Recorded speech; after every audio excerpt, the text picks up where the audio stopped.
Pooka Pages, Imbolc, by Lora Craig-Gaddis. This edition is the Imbolc edition. Imbolc falls on February the 2nd. Other names include Candlemas, Imbolc, Feast of Torches, Oven, Bridget's Day, Lupercalia, Groundhog Day, and the Feast of Waxing Light. Imbolc means in the belly. Even though it is still winter, spring is coming soon, and all over the world, new life is already growing in the bellies of mother animals. Deep within the belly of Mother Nature, below the snow and frozen earth, new life is stirring there also. This 2022 Imbolc issue will be the last edition of Pooka Pages. Inside, there are 2 Pooka Storybook chair stories rather than just one. Pooka Pages grown-ups also have a message at the end of each of these stories. The Visit. Paws tucked into his chest and tail wrapped snugly around his body in classic kitty yoga position, Pooka gazed into the fire that was crackling away on the hearth. He was trying to meditate, but in truth, he was just plain bored. Outside, the rain fell, softly washing away the snow that covered the woods and garden the day before.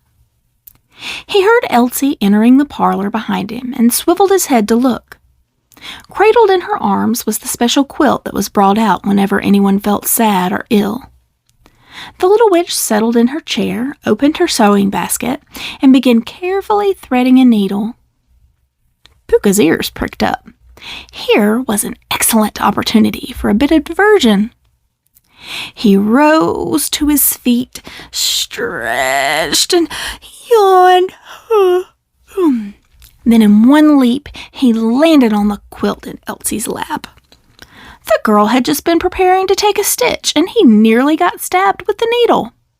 "Hey," he told her, "be careful." Elsie blinked in astonishment at the cat suddenly in her lap.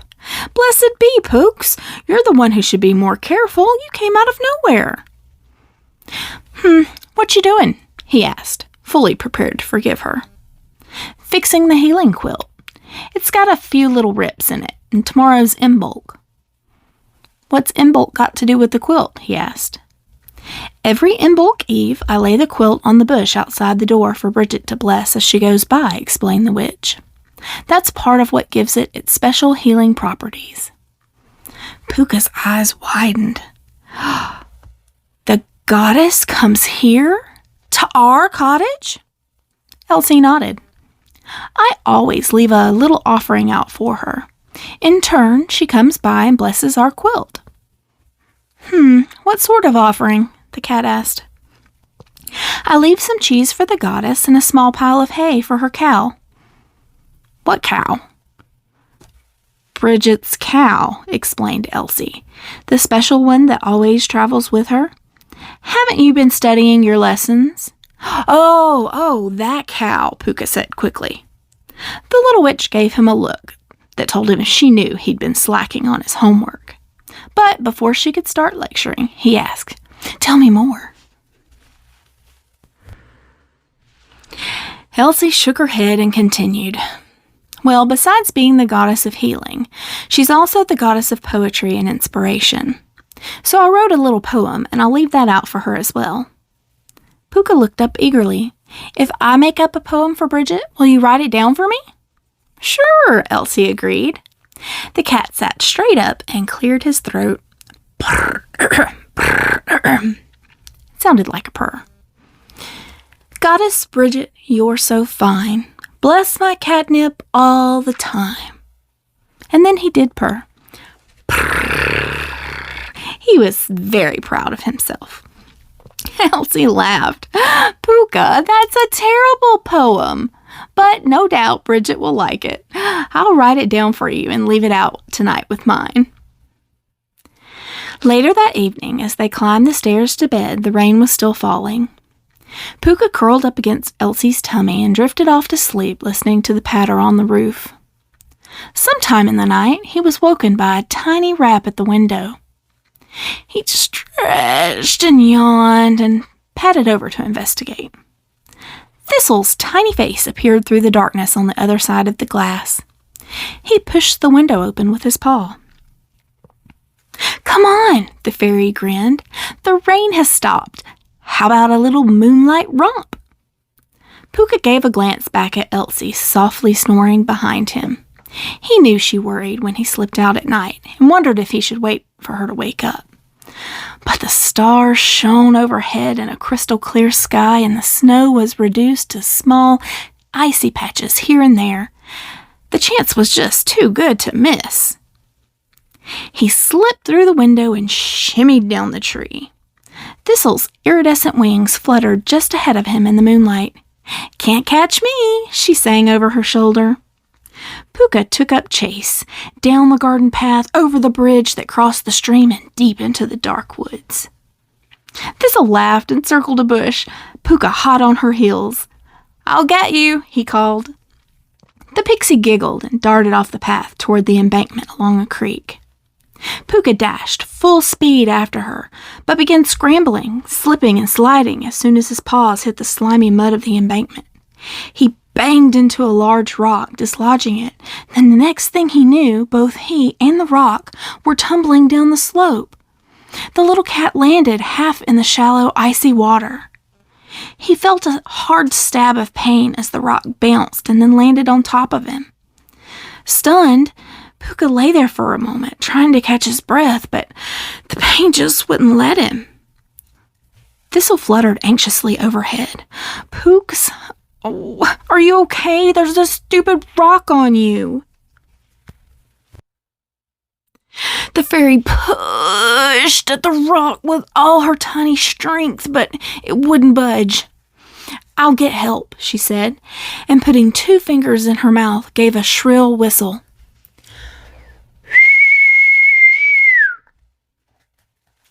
Within moments, dozens of fairies and elves had arrived on the scene. Sizing up the situation, they all worked together and managed to roll the rock off the cat. "There you go," they told him, smiling. Pooka tried to get to his paws, but he was numb from the freezing water. His limbs didn't seem to work. He also noticed that, even though the rock was gone, the pain was still there. "I could use a little more help," he admitted. The fairies, with their wings beating furiously, pulled on his ears and tail until he was upright and shivering. He tried to take a step, but his hind leg refused to cooperate. Not only that, it hurt something dreadful. "I think his leg's broken," said one of the elves. Thistle hovered over him anxiously. "Oh, Pooks, it's all my fault. I'm so sorry." She hugged his nose. The cat looked at her cross-eyed. "Thistle, get off me," he groaned. "I've got to get home." "Yes," Thistle agreed. "Elsie will fix it. She fixed my wing when you broke it, remember?" Pooka didn't think the broken wing had been entirely his fault, but he was too cold and in too much pain to argue. He concentrated instead on crawling up the embankment. It seemed to take forever, even with the fairies and elves helping. Pain shot through his leg with every step. "Oh, I'm not gonna make it," he gasped. "Of course you'll make it. Come on now," wheedled Thistle. She grabbed him by the whiskers and tugged him forward. Eventually they reached the top. The fairies and elves all high-fived each other and then disappeared back into the forest. Pooka slowly began limping home with Thistle fluttering alongside. He kept expecting that any minute Elsie would wake up knowing that he was in trouble and come rushing to rescue him. But the long path remained dark and deserted, and she never appeared. Finally, they saw the outline of the cottage through the trees. By now, Pooka was shivering violently. "I'll go get Elsie," said Thistle, and flew up to the second-story window of the bedroom. The window, however, had blown shut while they were gone. The fairy tried rapping on the glass with her tiny fist, but perhaps the witch's hearing wasn't as keen as the kitten's. Thistle swooped back down to the injured cat. "Look," she said, "there's a quilt on the ground. Maybe you can get warm in that until Elsie wakes up?" Pooka stared dimly ahead and noticed the quilt had fallen off the bush where Elsie had placed it the night before. He dragged himself toward it and collapsed in a little heap. Exhausted, he closed his eyes and tried to sleep. It seemed only a short time had passed when Pooka suddenly realized he wasn't cold. In fact, a golden glow like liquid sunshine was filling his whole body. Pooka slowly blinked his eyes open and found a beautiful face leaning over him. "Hello," he mumbled. "Blessed be, cat," smiled the lady. He sensed some movement behind him. Turning his head, he saw a white cow with red ears happily munching on a bit of hay that Elsie had left out. The cow sniffed him and then went back to grazing. "Nice cow," he said. "Thank you," replied the lady. "I liked your poem." She frowned and added, "You're hurt." "Yeah, I chased a fairy and a rock fell on me," muttered Pooka. "You shouldn't chase fairies." The lady examined his leg.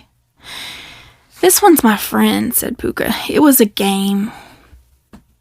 "Well, that's all right then." She seemed to bend nearer and nearer, her golden hair spilling over him and rainbows reflecting from her face. "Shall I make your leg better?"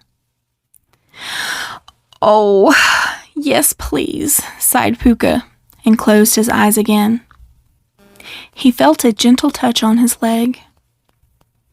His eyes sprang open. The pain was gone, and so was the beautiful lady. Alert now, he raised his head and looked around. Even the cow had vanished. Only Thistle was still there. "Did you see that?" he demanded. The fairy just grinned. "You're okay now, and Elsie's awake, so I'm leaving. Happy Imbolc!" The tiny creature waved her hand and soared away. Dawn pierced the forest with long fingers, and Pooka snuggled deeper inside the quilt. He heard the cottage door open and Elsie's boots clattering down the steps. "There you are," she cried. "What are you doing out here? Are you okay? What happened?" The little cat purred up at her. "The most wonderfulest thing." He said, and then added, "Well, but at first it was awful. I was playing this game with Thistle, and I got hurt, and I didn't know if I could get home, and you didn't come for me. Even though Thistle was with me, I felt so alone and so scared." Elsie scooped him into her lap and held him close. "And then what happened?" "Well, somehow I managed to get back here. I crawled into the quilt to get warm, and the most amazing thing, Elsie, she was here. I saw the goddess, and she knew I was hurt, and she made it better." The witch gently kissed him on top of his head. "I'm sorry I didn't wake up right away to come help you," she whispered. "But Pooks, even when I'm not here, you're never really alone. You know that now, don't you?" Pooka thought about it for a moment and then said, "You mean that even when I don't actually see her, the goddess is still with me and knows when I'm hurt or scared?" Elsie nodded. "And if you let her, she'll find a way to help you." The witch narrowed her eyes thoughtfully and added, "Granny Witch always said that things happen for a reason. Maybe the reason I didn't wake up was so that you could learn this for yourself." Pooka thought there might have been an easier way for the goddess to teach him about her presence.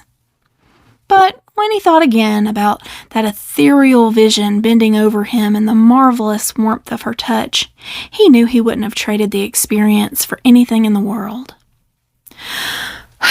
"Okay, so maybe the easy way of learning something isn't always the best way," he sighed.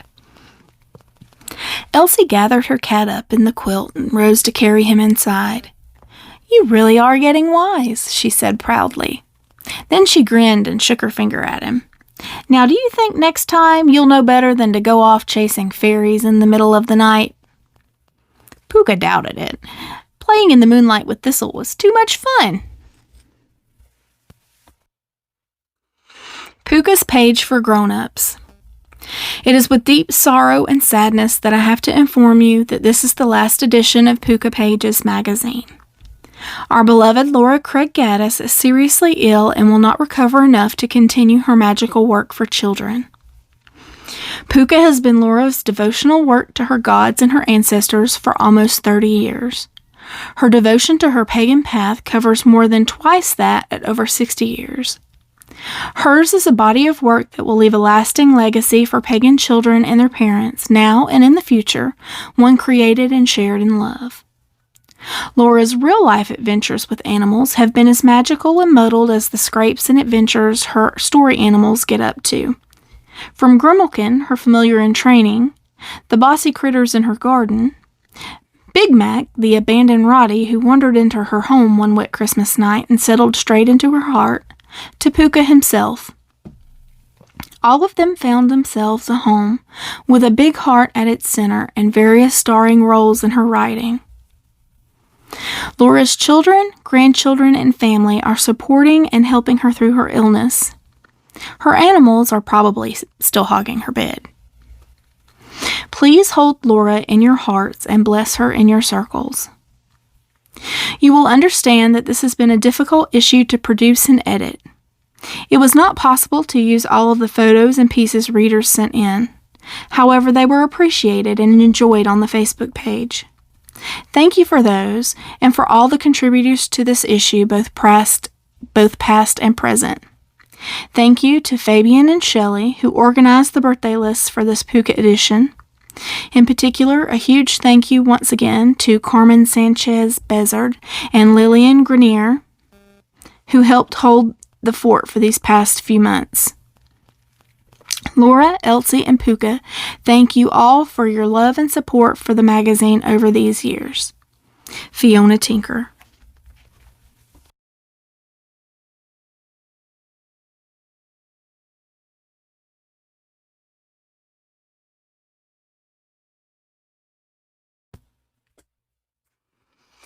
A message from Lora herself.